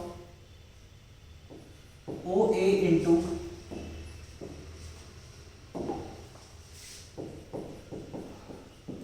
AB। और अब यहां पे एक एक करके सबकी वैल्यू पुट करेंगे। जैसे OC क्या है, OC जो है इस ट्रायंगल में इस साइड की लेंथ है और ये साइड किसको रिप्रेजेंट कर रहा है, रिजल्टेंट फोर्स को। अगर हम OC को देखें तो OC किसको रिप्रेजेंट कर रहा है, OC रिप्रेजेंट कर रहा है रिजल्टेंट फोर्स को। तो OC जो होगा वो रिजल्टेंट फोर्स का मैग्नीट्यूड होगा। तो रिजल्टेंट फोर्स के मैग्नीट्यूड को मान लेते हैं कितना है, FR, तो हो जाएगा FR का square is equals to BC का स्क्वायर। BC क्या है, BC हमने पहले से ही कैलकुलेट करके रखा है। BC की वैल्यू कितनी है, BC की वैल्यू है F2 sin थीटा। तो BC की जगह पे हम रख देंगे F2 sin theta whole square plus OA square. OA क्या है, OA जो है वो वेक्टर A की लेंथ है, OA जो है वो F1 वेक्टर की लेंथ है और F1 वेक्टर का जो लेंथ होगा वो उसके मैग्नीट्यूड को ही रिप्रेजेंट कर रहा होगा। तो OA स्क्वायर की जगह पे हम लिख सकते हैं F1 square plus AB square. AB की वैल्यू हमने पहले से कैलकुलेट करके रखी है, AB की वैल्यू कितनी है, F2 cos थीटा। तो यहाँ पे हम AB की जगह पे लिखेंगे F2 cos theta whole square plus 2 times of OA। OA क्या है, OA जो है वो F1 वेक्टर का मैग्नीट्यूड है, तो इसको सिंपली F1 से रिप्रेजेंट करेंगे। और AB की वैल्यू हमने पहले से फाइंड करके रखी है, AB कितना है, F2 cos थीटा। तो यहाँ AB की जगह पे लिख सकते हैं F2 cos थीटा। अब जो रिजल्टेंट फोर्स आ रहा है उसके स्क्वायर के एक्सप्रेशन में यहाँ पे अगर हम देखें तो F2 sin square sin square theta और F2 square cos square theta, इन दोनों में से हम F2 को कॉमन ले सकते हैं। तो अगर हम इस टर्म और इस टर्म में से F2 स्क्वायर को कॉमन ले लें तो अंदर क्या बचेगा, sin स्क्वायर थीटा और यहाँ क्या बचेगा, cos स्क्वायर थीटा। अब बाकी के जो टर्म बचे उन्हें लिख देते हैं F1 square plus 2F1 F2 cos theta. यहाँ पे sin square theta plus cos square theta क्या हो जाएगा, 1। तो फाइनली जो रिजल्टेंट फोर्स का स्क्वायर आ रहा है उसका एक्सप्रेशन है F1 square plus F2 square plus 2F1 F2 cos theta. तो अब जब ये स्क्वायर इधर जाएगा तो रिजल्टेंट फोर्स का एक्सप्रेशन क्या आ गया, under root F1 square plus F2 square plus 2F1 F2 cos theta. ये जो है ये रिजल्टेंट फोर्स का क्या बता रहा है, मैग्नीट्यूड। हमसे क्या क्वेश्चन पूछा था कि अगर हमारे पास दो फोर्सेस हैं F1 और F2, F1 जो है वो हॉरिजॉन्टली लग रहा है और F2 जो है F1 के साथ कितना एंगल पे लग रहा है, थीटा एंगल पे। तो हमें बताना था कि इन दोनों वेक्टर का जो रिजल्टेंट होगा उसका मैग्नीट्यूड कितना होगा और साथ ही साथ उसका डायरेक्शन कितना होगा। तो हमने इसका मैग्नीट्यूड बता दिया। मैग्नीट्यूड कितना आया है, F1 और F2 वेक्टर का जो मैग्नीट्यूड आ रहा है रिजल्टेंट का वो कितना आ रहा है, under root F1 square plus F2 square plus 2F1 F2 cos theta. अब हमें बताना है कि इसका डायरेक्शन क्या होगा। तो हमें पता है कि ये जो रिजल्टेंट फोर्स आया है ये इस पैरेललोग्राम का डायगोनल है और अगर हम ये बोल दें कि ये जो डायगोनल है वो F1 के साथ कितना एंगल बना रहा है, अल्फा। ये जो रिजल्टेंट फोर्स हमने बनाया है ये इस F1 फोर्स के साथ कितना एंगल बना रहा है, अल्फा एंगल बना रहा है।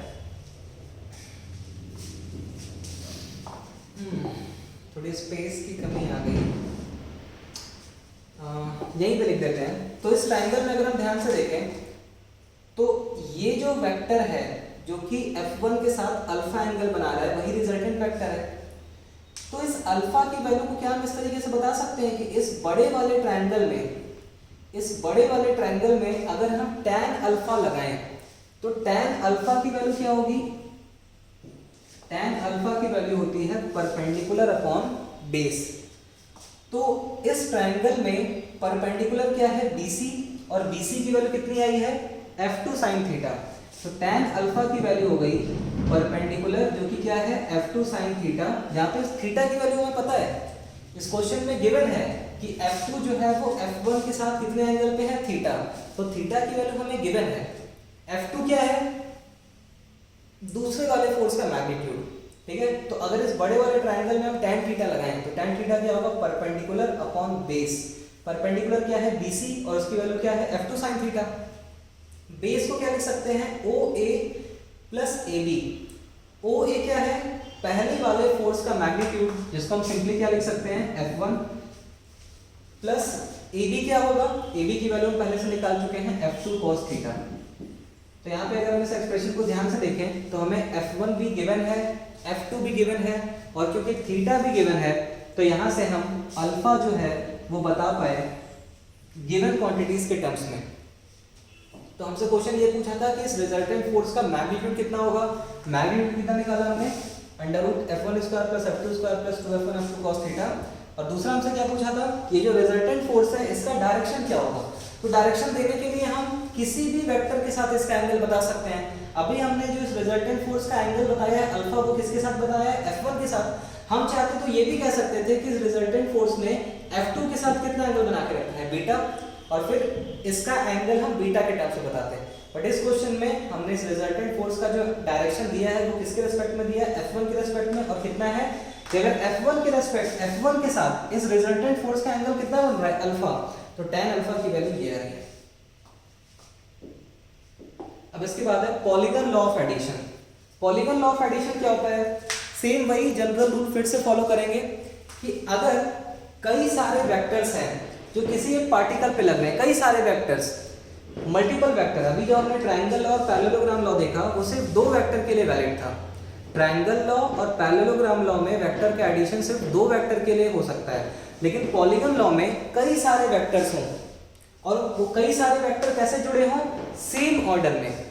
जैसे पहले वेक्टर के हेड से दूसरे वेक्टर का टेल हो, दूसरे वेक्टर के हेड से अगले वेक्टर का टेल हो। एग्जांपल के लिए अगर मान लेते हैं हमारे पास मल्टीपल वेक्टर है, वेक्टर ए के हेड से दूसरे वेक्टर का टेल हो, दूसरे वेक्टर के हेड से तीसरे वेक्टर का टेल हो, तीसरे वेक्टर के हेड से चौथे वेक्टर का टेल हो, चौथे वेक्टर के हेड से अगले वेक्टर का जो हो टेल हो। और अब क्योंकि ये सारे वेक्टर कैसे जुड़े हुए हैं, सेम ऑर्डर में, ये सभी वेक्टर सेम ऑर्डर में जुड़े हुए हैं हेड टू टेल, तो अगर हम आखिरी वेक्टर जो बनाएं वो अपोजिट ऑर्डर में बना दें, कहने का मतलब है कि जो हम आखिरी वेक्टर बनाने जा रहे हैं वो भी हेड टू टेल ना हो, बल्कि पहले वेक्टर के टेल से उसका टेल हो और आखिरी वेक्टर के हेड पे उसका हेड हो जाए। तो vector A, vector B, vector C, vector D और वेक्टर ई अगर सेम ऑर्डर में हैं और आखिरी वेक्टर हमने इस पॉलीगन का अपोजिट ऑर्डर में बना दिया, तो ये जो होगा ये क्या रिप्रेजेंट कर रहा होगा, रिजल्टेंट वेक्टर। अगर कई सारे वेक्टर हेड टू टेल जुड़े हैं सेम ऑर्डर में, है ना, और अगर वो पॉलीगन के साइड्स को रिप्रेजेंट कर रहे हैं, पॉलीगन मतलब जिसमें मोर देन 3 साइड्स हो, जिसमें मोर देन 3 साइड्स हो, 3 या मोर देन 3 साइड्स हो, तो इसे पॉलीगन बोलते हैं। तो अगर वेक्टर पॉलीगन के साइड से रिप्रेजेंट किए जाएं इस तरीके से कि वो सेम ऑर्डर में हो, हेड टू टेल, तो आखिरी वेक्टर जो होगा जो अपोजिट ऑर्डर में होगा वो रिजल्टेंट होगा इन सभी वेक्टर्स का।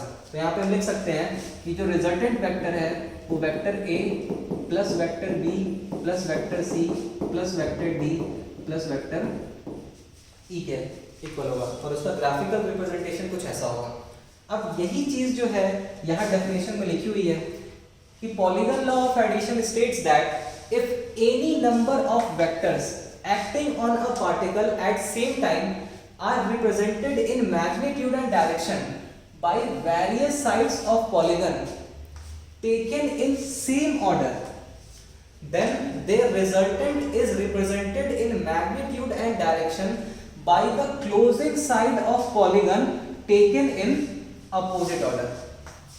सेम जो हमने स्टार्टिंग में जनरल रूल पढ़ा था कि हमेशा वेक्टर को जब भी हमें ऐड करना होगा तो उनको सेम ऑर्डर में हम लेंगे हेड टू टेल, और जो हम आखिरी वेक्टर बनाएंगे अगर हम उसको अपोजिट ऑर्डर में, रिवर्स ऑर्डर में बना दें, तो वो जो आखिरी वेक्टर होगा वो उन सभी वेक्टर का रिजल्टेंट होगा जो हेड टू टेल जुड़ते आए हैं।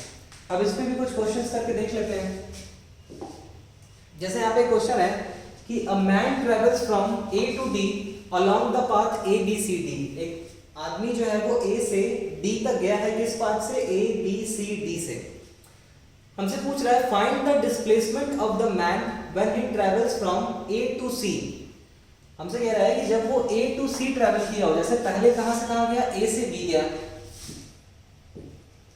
तो ये पॉइंट ए है, ये पॉइंट बी है, ये कितना है? 10 मीटर। तो पहले वो ए से बी गया, फिर कहां गया? बी से सी, तो फिर वो बी से सी गया। तो अब तुम्हें बताना है कि उसका डिस्प्लेसमेंट कितना होगा। ये तो ट्रायंगल लॉ से हो जाएगा कि ये दोनों वेक्टर जो हैं वो इस तरीके से लग रहे हैं, ये दोनों किसी ट्रायंगल के साइड हैं जो कि सेम ऑर्डर में है। वेक्टर इसका नाम दे देते हैं कि ये क्या है? ए बी वेक्टर है ना। ये जो वेक्टर है ये ए बी वेक्टर है और ये कौन सा वेक्टर है? B C vector. तो ए बी वेक्टर और बी सी वेक्टर जो हैं वो किसी ट्रायंगल के दो साइड हैं इस तरीके से कि वो सेम ऑर्डर में है। तो ये जो आखिरी साइड होगी जो हम अपोजिट ऑर्डर में ले लेंगे, ये जो आखिरी साइड होगी इस ट्रायंगल की, अगर हम उसको अपोजिट ऑर्डर में ले लें तो वो इन दोनों वेक्टर का क्या होगा? रिजल्टेंट। और ये हमें निकालना था, ए से अगर कोई बॉडी पहले बी गई और फिर बी से सी गई तो डिस्प्लेसमेंट तो यही होगा ना, ए टू सी। और उसको निकालेंगे कैसे? अगर ये एंगल कितना है? 90 डिग्री। तो हमें पता है कि जो रिजल्टेंट आ रहा है, ये रिजल्टेंट जो है वो इस ए बी वेक्टर और प्लस बी सी वेक्टर के सम के इक्वल होगा। लेकिन ये सम कैसा होगा? ये एडिशन कैसा होगा? वेक्टर एडिशन, स्केलर एडिशन नहीं है, वेक्टोरली इन्हें ऐड करना होगा।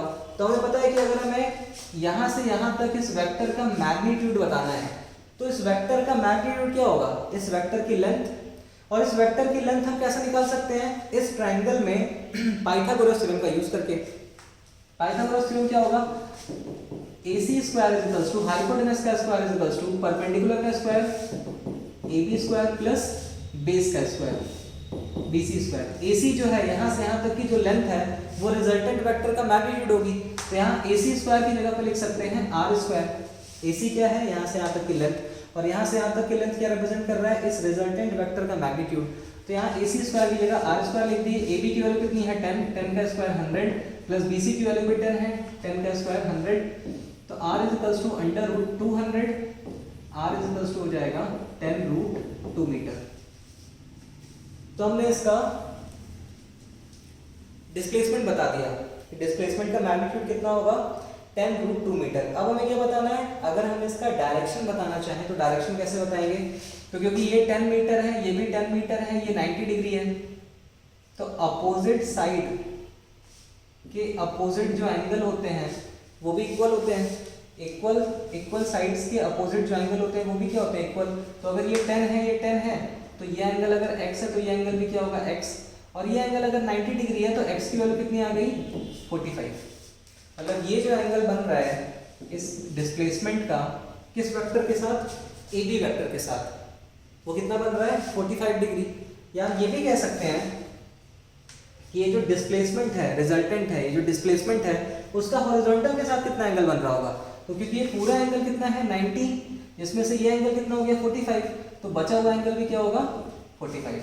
तो हमको इसका रिजल्टेंट का मैग्नीट्यूड तो मिल गया। अगर हम इसका डायरेक्शन देना होगा तो क्या बोल देते हैं? Resultant vector makes an angle of 45 degree with horizontal. जरूरी नहीं है कि हम किसी वेक्टर के साथ ही रिजल्टेंट वेक्टर का एंगल बताएं। ये जो रिजल्टेंट वेक्टर बना है उसका ए बी वेक्टर के साथ कितना एंगल है? 45 डिग्री। तो हॉरिजॉन्टल के साथ भी तो 45 डिग्री है ना। तो अगर हम इसका डायरेक्शन देना चाहें इस रिजल्टेंट वेक्टर का तो हम क्या बोल सकते हैं कि जो रिजल्टेंट वेक्टर है makes an angle of 45 degree with the horizontal. अगला क्वेश्चन क्या है इसी में कि अगर वो A से D जा रहा हो तब रिजल्टेंट वेक्टर क्या होगा? पहले A से B गया, B से C गया, और अगर वो C से D चला गया तब इसका ओवरऑल रिजल्टेंट मतलब डिस्प्लेसमेंट कितना होगा? तो नेक्स्ट पार्ट भी देखते हैं। पहले वो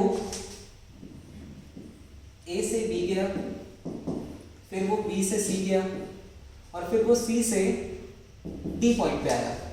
और अगर देखा जाए तो ये 10 मीटर गिवन है, ये भी 10 मीटर गिवन है, लेकिन यहाँ पे ये 5 मीटर गिवन है और ये भी 5 मीटर गिवन है।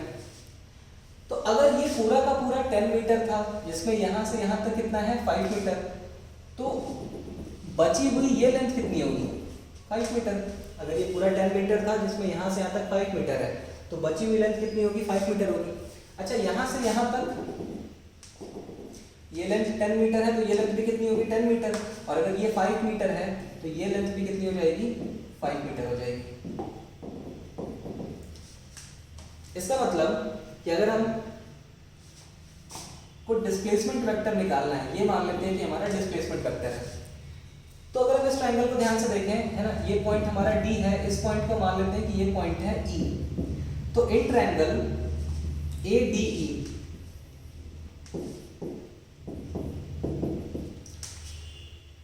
ये एंगल कितना है 90 डिग्री, डी की वैल्यू कितनी है 5 मीटर और ए ई की वैल्यू कितनी है 10 मीटर प्लस 5 मीटर 15 मीटर। तो हमें जो रिजल्टेंट वेक्टर निकालना है बेसिकली वो क्या है ए डी ही तो है। पहले बॉडी ए से बी गई, फिर बी से सी गई, फिर सी से डी गई, तो तुम्हें बताना है कि टोटल डिस्प्लेसमेंट कितना हुआ। तो डिस्प्लेसमेंट इनिशियल और फाइनल पोजीशन को मिलाने वाला जो वेक्टर होगा वही होगा, और ये वेक्टर जो है वो इन सभी का क्या है रिजल्टेंट। तो ये जो हमारे पास रिजल्टेंट वेक्टर आ रहा है जो बेसिकली एक डिस्प्लेसमेंट वेक्टर है, हमें उसका अगर मैग्नीट्यूड बताना हुआ तो मैग्नीट्यूड क्या है सिंपली इस वेक्टर की यहाँ से यहाँ तक की जो लेंथ होगी वही तो उसका मैग्नीट्यूड है। तो यहाँ से यहाँ तक का लेंथ निकालने के लिए क्या करेंगे हम, अगर इस ट्रायंगल को ध्यान से देखें तो अगर ये पूरी लेंथ 10 है, ये 5 है तो ये 5 हो गया। अगर यहाँ से यहाँ तक 10 है तो ये भी 10 हो गया, ये 5 है तो ये भी 5 हो गया, तो ये टोटल लेंथ कितनी होगी 15। अब यहाँ पे सिंपली पाइथागोरस थ्योरम लगा देंगे। पाइथागोरस थ्योरम क्या होता है हाइपोटेनस का square is equals to perpendicular का स्क्वायर प्लस बेस का स्क्वायर।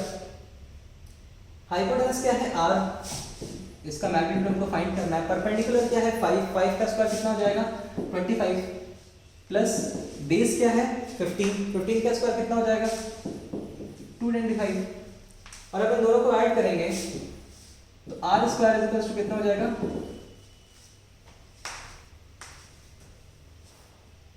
250। तो यहाँ से r की वैल्यू क्या आ जाएगी r is equals to under root 250। इसका आंसर क्या हो जाएगा रिजल्टेंट, रिजल्टेंट हो जाएगा 25 रूट के बाहर आ जाएगा 5, अंदर आ जाएगा रूट 10, 5 रूट 10 मीटर। तो बॉडी जब A से C जा रही थी, बॉडी जब A से C जा रही थी तो उसका रिजल्टेंट डिस्प्लेसमेंट, रिजल्टेंट डिस्प्लेसमेंट या डिस्प्लेसमेंट क्या कितना आया था, यहाँ से यहाँ तक की लेंथ जो थी वो 10 रूट 2 मीटर थी।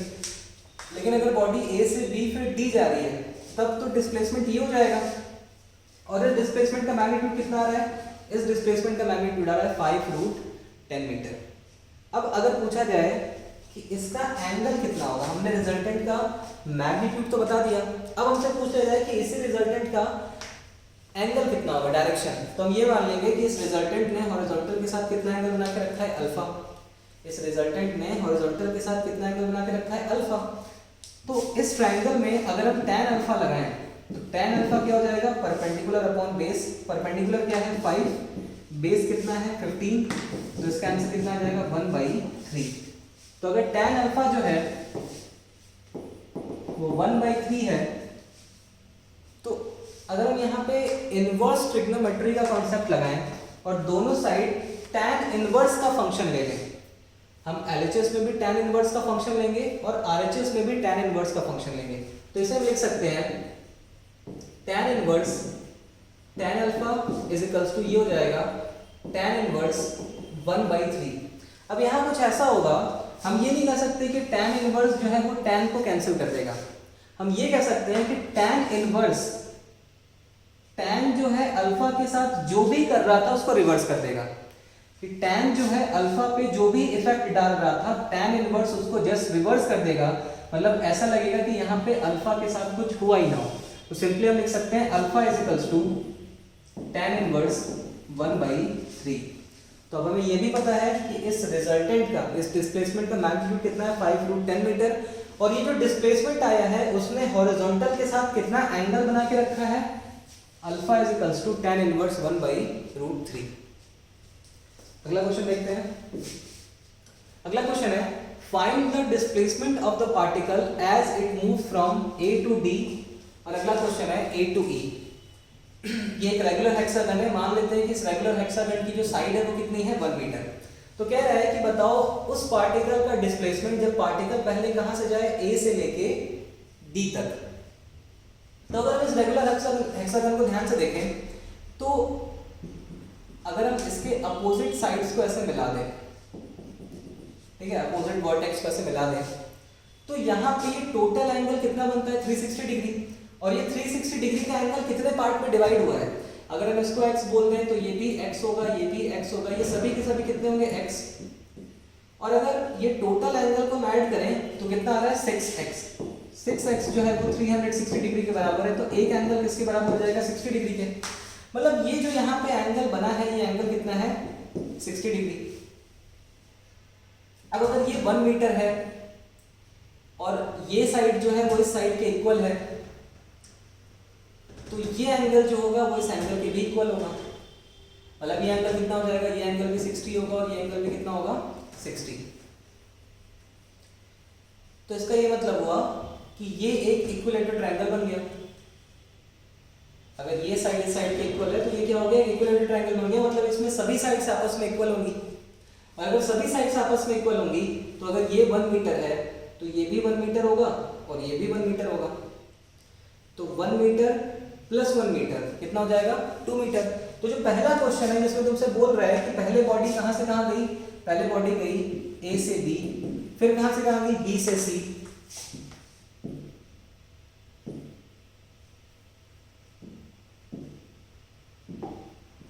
और उसके बाद कहां गई सी टू डी।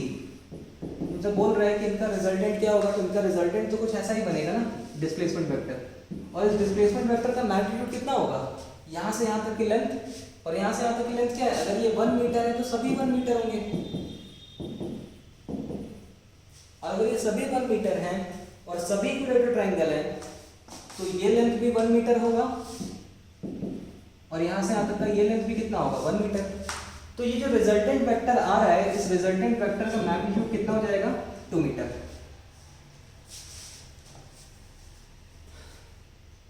अब इसका जो नेक्स्ट पार्ट है find the displacement of particle as it move from A to E. अगर ये ए से ई मूव कर जाता तब इसका डिस्प्लेसमेंट कैसे निकालते हैं हम। तो पार्टिकल कुछ इस तरीके से मूव किया है कि पहले वो ए से बी गया, फिर बी से सी गया, फिर सी से डी गया, फिर डी से कहां आया ई पे आया।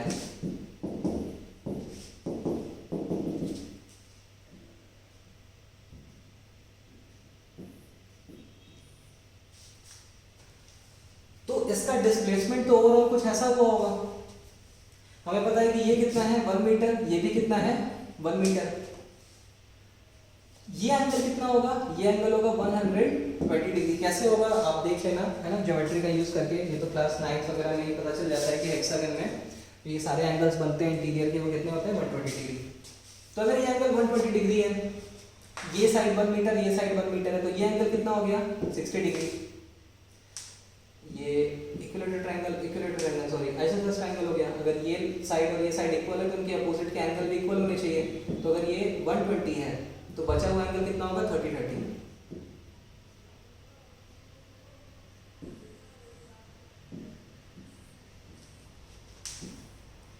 ये एंगल पूरा 120 है, ये एंगल 30 और ये एंगल भी 30। अब हमें AE की लेंथ निकालनी है। तो AE की लेंथ इस तरीके से निकाली जा सकती है कि हमें कुछ